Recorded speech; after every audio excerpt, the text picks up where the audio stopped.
Wilujeng tepang deui. Mugia rerencangan sadaya aya dina kaayaan sehatnya. Dina ieu kasempetan urang baris medar hiji topik nyaeta pangalaman pribadi. Rerencangan sadaya uninga teu? Naon sih pangalaman pribadi teh? Yuk urang bahas. Pangalaman teh nyaeta sagala hal nu kaalaman ku hiji jalma. Aya dua wanda pangalaman. Nu kahiji pangalaman sapopoe, nyaeta pangalaman nu biasa dilakukeun atawa kaalaman sadidinten. Ari wanda kadua nyaeta pangalaman luar biasa. Maksudna nyaeta pangalaman nu teu biasa dilakukeun atawa kaalaman sadidinten. Pangalaman luar biasa ilaharna lumangsung sakali saumur hirup. Aya sababaraha rupa jejer atanapi tema pangalaman pribadi. Di antarana pangalaman anu pikaresepeun, pikabungaheun, pikasieun, pikaseurieun, pikasediheun, pikareueseun, sareng sanes kantenna.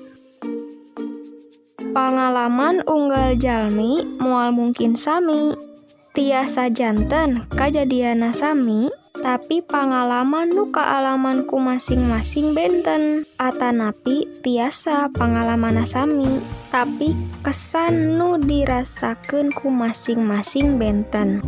Upamina aya kagiatan kemah kanggo sababaraha jalmi, eta kajadian teh mangrupi pangalaman pikaresepeun, tapi kanggo nu sanesna mah eta kajadian teh tiasa janten pikasieun.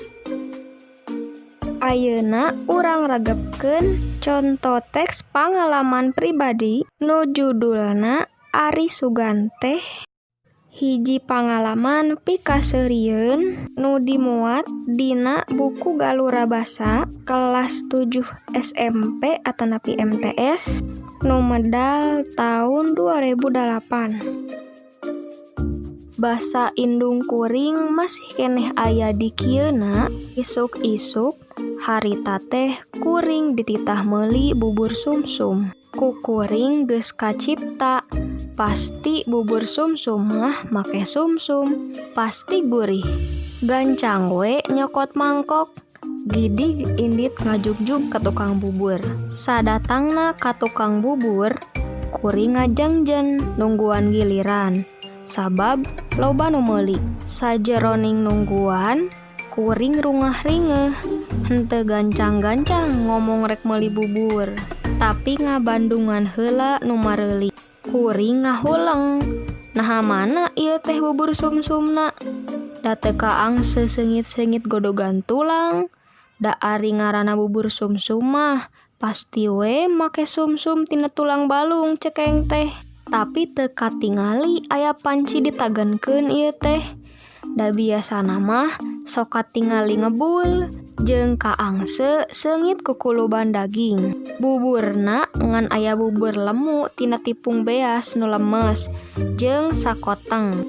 Kuring salila-lila ngadaguan nu meuli, sugan aya nu sarua rek meuli bubur sumsum tapi lebeng. Nu daratang teh lolobana ngasongkeun mangkok wae. Tuluy di ladangan bubur lemu make kinca. Basa kuring rek ngasongkeun mangkok, torojol budak mani ngagorokok. Beli bubur sumsum cenah.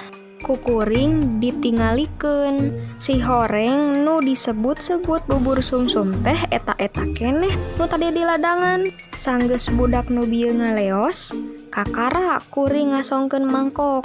Sarua di ladangan cara nu tadi. Barang didongengkeun ka babaturan, kabeh nyurakan. Dasar kuper cenah, katinggalan zaman. Nah rerencangan oge gaduh pangalaman nu matak nineng. Upami aya, cobi ditulis di buku masing-masingnya. Tong hilap ditulis oge judul sareng jejerna. Mugia pedaran dinten ieu mangpaat. Hatur nuhun.